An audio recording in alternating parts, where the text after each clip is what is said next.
Right opposite me is Mr. Lamin Dampha. He is the Permanent Secretary in the Ministry of Trade, Industry, Regional Integration and Employment. Now, earlier this year, the Kingdom of Spain and the government of the Gambia signed an agreement to reinforce safe and regular migration channels and protect workers' rights. It's led to an immediate pressure on the Gambia Immigration Department because everybody is rushing, apparently, to get a passport. Lamin, welcome to West Coast Radio. Thank you, Peter. I was very disappointed to hear that you asked your way to the studio. You should have known this place months ago. Anyway, good to have you. Bring us up to speed. It's not only with Spain that we have this circular migration agreement. We have a similar thing with Saudi Arabia and UAE, haven't we? Yes. Thank you, Peter, and good morning to the listeners. And thank you for inviting me here to make certain clarifications. I think that is very important. As you said, we have seen an upsurge in the interest of Gambians in the Spanish circular migration, and we have seen certain things happening, certain information, circulating around. Every day we receive messages from different people. People are recruiting, people are paying. The first batch has even left. All these things are not true. We have not launched a single recruitment agency to recruit workers for Spain. We have not launched anyone. For Spain, yes. nobody has been given the okay to start recruiting. Yes. What we have done so far, we tried to complete the legal process. The cabinet the cabinet endorsed the agreement. The minister presented it to the National Assembly. It is ratified. And we're just waiting for the instrument to share with the government of Spain.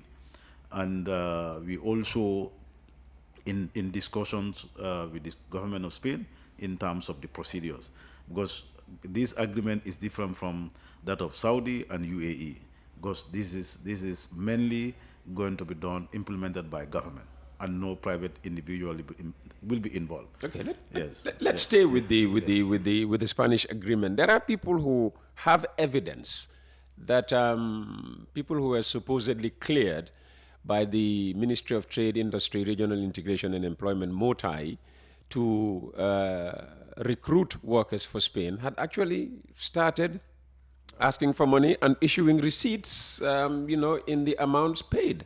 And these are astronomical amounts. Yes, Peter, this is not true. We have not registered any agency to recruit workers for Spain. We've also had the same allegation, and we are inviting the public to share their evidence with us. That's what we want, because the police, we've already written to the Inspector General of Police to carry out the investigation, and the police are already investigating these cases. Then if anyone, beside the police or within the public that has evidence, let them share the evidence with the ministry or share it with the police, so that those who are doing that, we can bring them to book. So if I were to forward you, for instance, the evidence that I have or the alleged evidence that I have, what's the next step the ministry takes? Now, if you send us the evidence, we share it with the police, because the police is already carrying out the investigation. We are not police. they are doing what they are paid to do, just to do the investigation, and we are sharing whatever evidence we have, with them, so that and we are very much in contact with them, so that they can speed up the investigation. But that is very important for us, to be able to regain public confidence. Okay. Yeah. So even when the recruitment starts, the people who will be going to Spain, as one texter asked, what will they be doing, in what areas will they be working in Spain? No, correct. Currently, our interactions with the Spanish government, this is mainly in the agricultural sector. People that are going there, they will be working in the agricultural sector. We have to remember that Spain is an agrarian economy. They have a very vast and well-developed agricultural sector. And this is not anything new. Spain now have this with a number of African countries, including Senegal. Although recently we heard that they have, the Senegalese one has a problem, but they have these, they call them seasonal workers.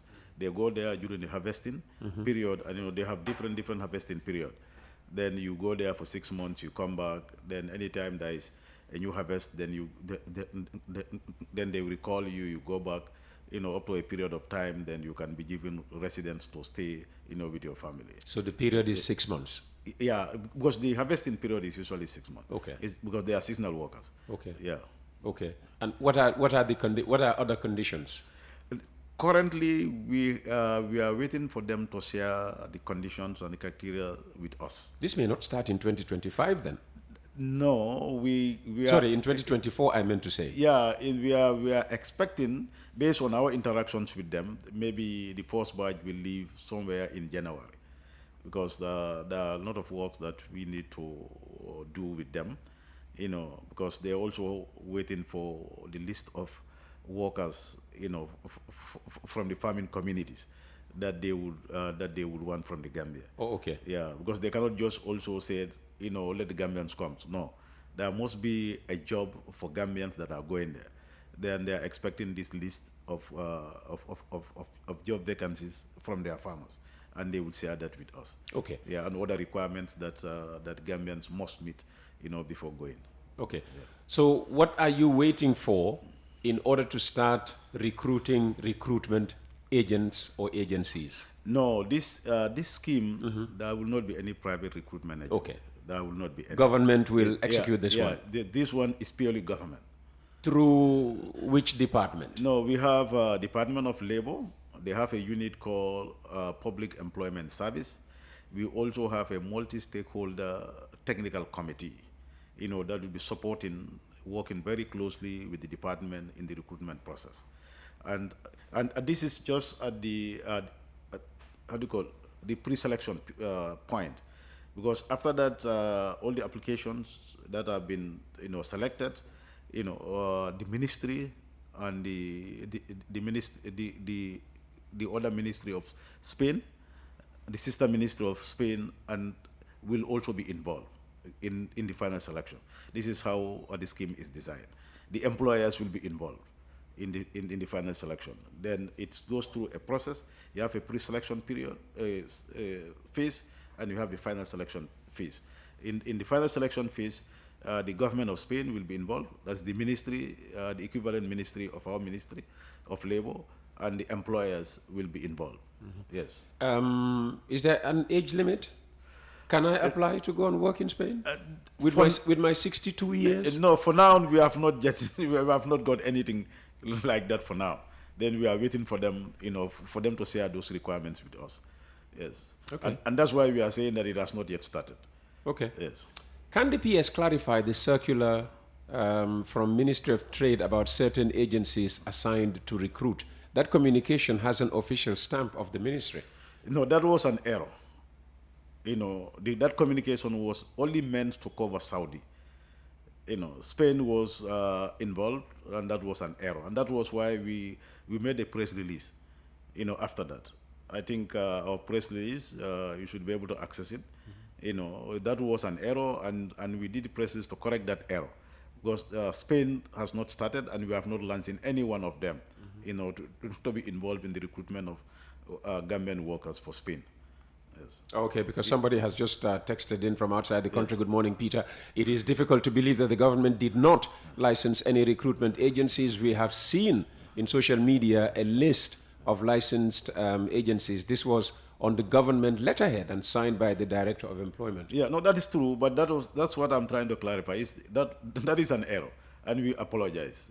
Yeah, we really apologize for that error. Yes.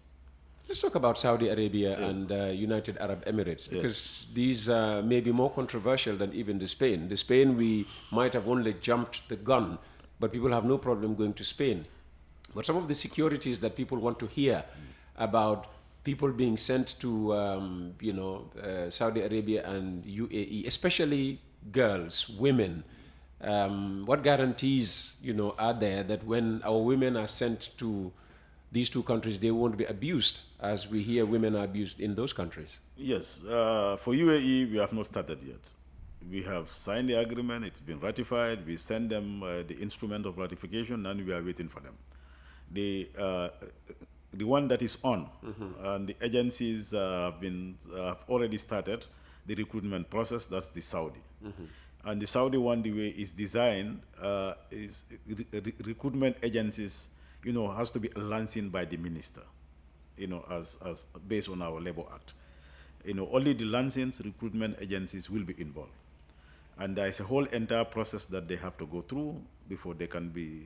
Well, it's already on, so some have been licensed. Yes. So let's talk about those that have been licensed. Yeah, we have a number of them. Like yesterday, we got information from the GAM Jobs. Because they have an online recruitment system. GAM Jobs. Yeah, GAM Jobs. They have, they are very organized. They have an online recruitment system, and so far they have gotten about over 8,000 applications. Oh wow! For Saudi. And now they are going. We have to join them to go through that process. That is something also very important, because in Saudi they have what they call Mosanet. It's an electronic system that you have to register. Even the recruitment agency has to be registered with with them first, and and any applications that you have, also have to go through that process. And the screening process has to be jointly done, with them, to ensure that the criteria that they have shared with us, then, anyone that is going to be recruited has to meet those criteria before you can be licensed to live and work in Saudi. And if you look at the agreement, this is the first time we have such an agreement with Saudi, and this is to allow Gambians to work in Saudi legally. Because we have number of Gambians that are there before this agreement, and we have number of Gambians that are still, going there, to work there. But going through this agreement, will protect you. But the agreement is very clear. It has How does going through this agreement protect the Gambian woman? That's what we want to Yes, hear. because the legal provisions are saying that the Saudi government has a responsibility. There's number of provisions in that agreement that the Saudi government has to adhere to that. For example? Yes. One is the right and welfare of the workers must be protected by the Saudi government. That is one of the key provisions of the agreement. Must be protected. And you think that's enough? And once, and also is... because what constitutes your rights? What constitutes, my rights? I mean, these are subjective. No, it's based on the Saudi law. The Saudis may think, well, if you live with this family and they provide food for you and accommodation and, they give you an allowance at the end of every month, you should do whatever they want. No, it's not like that. And there is a mechanism where domestic workers that are recruited, they can be able to complain whenever their rights are violated. And that's the first time we have that. Then and this is 24-hour service. It's like a hotline. If you are being abused in anywhere you are, then you can be able to report that. And this, the moment you report it, there will be a response immediately. Either the police, moving in, trying to understand what are those violations and be able to protect you. And also what we have, the government of the Gambia will also be on the watch, because we have the embassy, our embassy in Saudi. We have a mission in Saudi. We have a full embassy in Saudi, and they are also part of this process. Then any abuse that we are notified, then the government will also act, based on the agreements that we have with them. The legal provisions are very clear. Legal provisions are very protective of the workers as well as the employers. Then for any abuse, we should be able to act to be able to redress those violations. Yes. Let me read another text message for you. How does the Trade Ministry feel about not creating jobs in the country, but asking people to go out and work? The jobs they will be doing there, can't they do these here And, does government create any jobs? No, but this is not anything new. People move from country to country to go and work. There is no way that you can, at this moment of our development, we can be able to create employment for every Gambian. It's not possible. One out of 1,000 countries in the world, that you will not find, only few countries around the world where you can find employment is zero, unemployment is zero.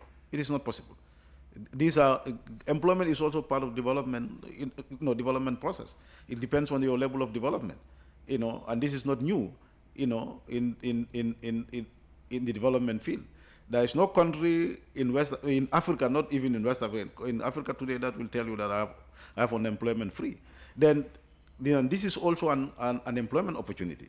But this is why the government moves in to ensure that you create such avenue so that Gambians can be employed and they can be able to earn a living, both at home and abroad. We have seen Gambians working in the West, not only in the Middle East or in the Gulf region, but all over the world. That's how in the economy of the world works. Mm-hmm. Yes. I suppose somebody is not satisfied with your explanation of the agreement with Spain. Okay. You keep saying, modalities are still being worked out. Yes. The Spanish embassy here is waiting for the number of potential employers, in Spain who might require what number of employees from the Gambia. So this texter says, "Good morning, Peter. It seems like our government does not have connections. I can tell you that you may hear another story before the end of the week, different from his story." In fact, I have a meeting with the Spanish, how do you call it? The lady here, the councillor. Mm-hmm. Yes, I'll meet her at 12 o'clock in my office, mm-hmm. because she's just been to Spain recently. Mm-hmm. Probably she has good news for us. Then we'll give you more detail after that meeting. Good news would be, well, okay, you can start recruiting. Yeah, then we are expecting probably some of the information that we were waiting for. She might be, giving that to us. But what we are saying is that scheme has not started. I understand she was miffed, angry, when all these stories were circulating on social media with receipts apparently proving that, some agencies were already recruiting and taking money from people for a venture that is supposed to be free of charge to every Gambian who can prove that they are Gambian and have a passport to present. Yes, she is angry, and she has right to be angry. Because if the name of your country is being abused everywhere, you have right to be angry, because we are here to represent them. But we assure her that we are working according to the agreement. We are not going to do anything outside the agreement, because that's what government has accepted. The provisions of the agreement has been accepted by government, and this was ratified by our National Assembly. Then we have to work within the agreement, and we are not recruiting any agencies to do that. And if she was angry, what about the minister, Babukar Usmaila Diouf, my good Raka? It was under his watch that these deals were struck, and he was very proud to talk about them in the media. Yes, the minister was also very angry. He's still very angry, because that is not his intention. He doesn't want any Gambians to pay for anything. Like this, that's supposed to be free, because this is based on the principle of fair treatment and accountability. We don't want anybody to be disqualified because of payment. And that's why it's 100% free. And that's going to bring me back to the question of what will the ministry do now specifically to get those people who've been scammed? Somebody comes with a receipt, a bona fide receipt, proving that Peter's recruitment agency illegally took 50,000 from them. Yes, but Peter, I think I've said that. How do you help the person get back their money? Yes, you just don't hand it over to the police. They want their money back. No, but that's the job of the police. That is not my job as a permanent secretary. My job is to, if you share that evidence with me, I share the evidence with the police to ensure that the police investigate. Okay, ensure. So you will help ensure that the police investigate. The police are already investigating, and whoever is found guilty, the law will take its course. Because we all have our responsibilities. That's why we have the police. Okay. You know? Yes. Okay. All right. Well, listen, we're running out of time, and yeah, we have other stuff to do. So about these three different agreements, we're still waiting to hear from the United Arab Emirates. Yes. What is keeping them? Why are they taking so long to come back to Banjul? No, we've just shared the instruments with them because they were the one pushing to ensure that. So you have different instruments for the different countries. No, because these are different agreements. Okay. You know, when the agreement. So is, for Spain, it's agriculture based. For Saudi Arabia, it's what? No, Saudi domestic work. No, Saudi for start is domestic. Okay. You know, because we even had a meeting with them. I was in Saudi recently with my minister. We had a meeting with their ministry, and what they told us, the way they implement the scheme, they start with the domestic workers. You know, then as the implementation progresses, then they look at other areas. Like broadcasting, I would like to put in an application. Not for you. We don't want to lose you. Then for UAE also, we are expecting to have a similar arrangement with them, just like that of Saudi. You know, you have domestic workers, then you can move on to others. This is just to be able to ensure that both parties are comfortable, you know, in the implementation of the agreement. Like one of the cases that they cited while we were there with them was Morocco. You know, now currently they have over 20,000 Moroccans that are working there. Okay, yeah. I'll read you this text message. Yes. Uncle Peter, the problem of this country is the technocrats and not politicians. We expect them to act based on data, but they instead promote agendas blindly. Countries do ask for this type of bilateral agreement, but failed government export their human resources. The question again, what jobs did this government create for the youths of this country? And, let me link it with this question. I mean, 3 years ago, yes, there was this 150 jobs declaration, 150,000 jobs declaration over 5 years. Yes. In principle, 30,000 jobs per year. How many jobs have been created since that enunciation? Yeah, Peter, the challenge that we have is we are still working on the mechanism so that we can be able to capture every job created in this country. This is not an easy job. So you are suggesting that jobs have been created? Jobs have been created. Jobs have been created. If you read the recent UNTAD report, we have over $247 million investment in this country by foreign investors. You cannot invest that money and there is no job created. It's not possible. We have created jobs since then. But they say it's very easy to invest in this country because we are so reliant on debt. You just bring your money and you lend it to the central bank. No, and make your no. That profit. Is treasury. That's investment in treasury bills. That's what I'm saying. No, they're even saying most of these banks are just investing in treasury bills. No, we have. If you look at the investment trend in this country, we have seen an increasing trend in investment in the manufacturing sector. We are also seeing an increasing trend in investment in commercial agriculture. These are facts.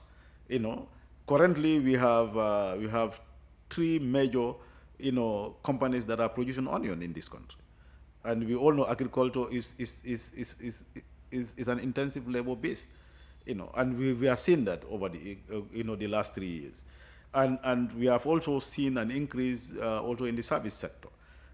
Then if we are saying that jobs are not created, that is not. No, I'm not saying jobs. I'm simply saying of the 150,000 jobs promised 3 years ago, how many have been created? Yeah, because I don't want to sit here and give you a false statistics. I want to give you a statistics that is accurate. And also, what we also have to remember is that this country is largely an informal sector. An informal economy, sometimes some of those jobs created is difficult to capture. But we are doing everything possible to ensure that we have a system that we can be able to capture anytime a job is created in this country. That's what we are doing. Yes. Before you, the minister sat there and he was talking about salaries going up at the beginning of 2025 to deal with the rising cost of living. What is being done about, this galloping cost of living crisis? Peter, we are part of the global economy. Gambia is not an isolated society. We are part of the global economy. We all know what is happening, globally. There is a global crisis, although countries are recovering, not at the same pace. But we all know, you just had the environment minister talking. We have the global, there is the geopolitics, it's not favoring the global economy. And we still have these challenges, affecting most of the developing countries, particularly in Africa, because we are basically net importing countries. If you import, commodities, you cannot fix that price, because that price depends on your cost of importation, into your economy, and that's what determines, the prices to the consumers. And we all know that the global currency for global business is dollar, and we still have a challenge, in terms of the appreciation of dollar in this country, and all those things, affect, the end price of goods that goes to the consumers. We've seen government is doing everything possible to make sure that, some of those costs are not, we don't have a full, pass through to consumers, but it is not easy unless we are able to increase our production. There are certain issues will be very difficult for us to easily deal with them like that. Because, like what you said, you see, everybody wants to travel. Nobody wants to work also. And that is also very important. Because like some of us who studied outside, you leave this country, you go to UK to study. There are jobs that you do in UK that you don't want to do here.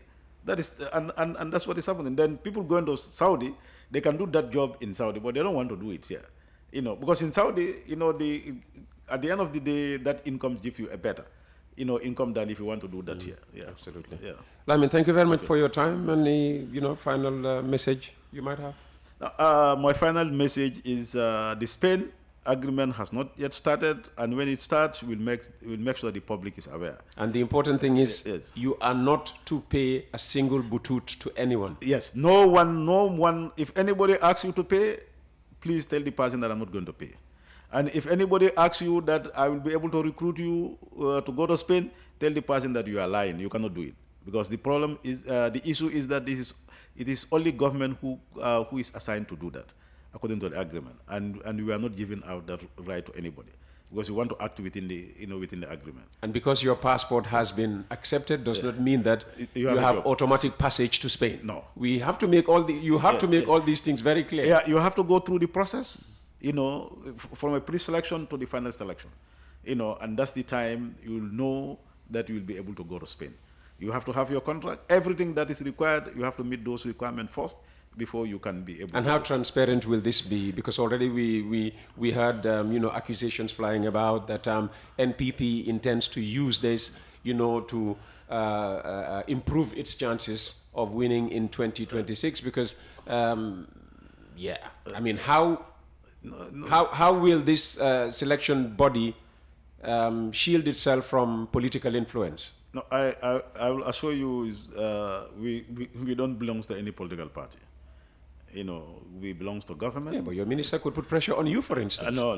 My minister, thank God I don't have a minister like that. I don't know whether other ministers does that, but my minister, I can tell you, he has never even attempted to do that. He's a very decent, very fair and very, gentle person. He doesn't involve in that, because we already have institutions that are competent to do that, and we allow those institutions to do their work without any political interference. And as I said, we also have a technical committee. We have very reputable people that are part of that committee that will support our labor departments to be able to do the recruitment fairly. And I also told you that the Spanish government will be involved. The employers themselves will also be involved. Then it's going to be very transparent. Yeah. And what we will also do is we'll also assure you that any batch that is going, we're going to publish it to ensure that so that everybody knows that these are the people going. Then if you have not seen that starting, please don't give your money to anybody. Okay. Yes, thank you. Lamin, thank you so very much for your time. It's Coffee Time with Peter Gomez. We thank the Permanent Secretary in the Ministry of Trade, Industry, Regional Integration and Employment. It's Coffee Time with Peter Gomez, an extended version today because of the many important things we've had to deal with. Now, I don't know whether the guys who will be putting this program on YouTube later and are currently filming will show me struggling since the program started to get this phone working again. It's a pre-COVID phone. In other words, it's at least 5 years old. And for some reason, I couldn't just get it working. In the meantime, people were sending text messages to the number. So let me read a few before I officially end this program. Good morning, Mr. Peter. Thanks for the great work you're doing. Can you kindly ask why NAWEC have not been giving a single drop of water to consumers in Bakau Cape Point for 14 days now? This same thing has happened a month ago when we were deprived of water for a month. Madi Jobate also sent in a text message. He says, it is misleading to say that this is not an OIC summit, even though it is Saudi Arabia that convened the extraordinary summit. The summit comes under the auspices of both the OIC together with the Arab League. This summit is a follow-up to a similar summit held last year in November in Riyadh and convened by Saudi Arabia. This summit is a platform that brings the Arab League and OIC together. So it is an OIC and Arab League summit convened by one of a member of both organizations. The Ministry of Information press release said the VP will lead the delegation to COP29 in Baku. The event officially opened yesterday, November the 11th. Today, Ismail Assisi said the VP is in town. Why? Has he postponed his travel to Baku, or is it because of public outcry they realized that both the president and vice president cannot be absent from the country at the same time? And this one says, good morning, Uncle Peter. For Lamin Dampha, well, Dampha has since left the studio, but some of the questions we had already raised, they relate to the number of jobs created by the government since it promised 150,000 jobs some 3 years ago. And this other one is for something we've just been talking about with Kaba Sise. Can you please bring Bakari Baji for a Q&A regarding the disheartening news of our hugely renovated stadium?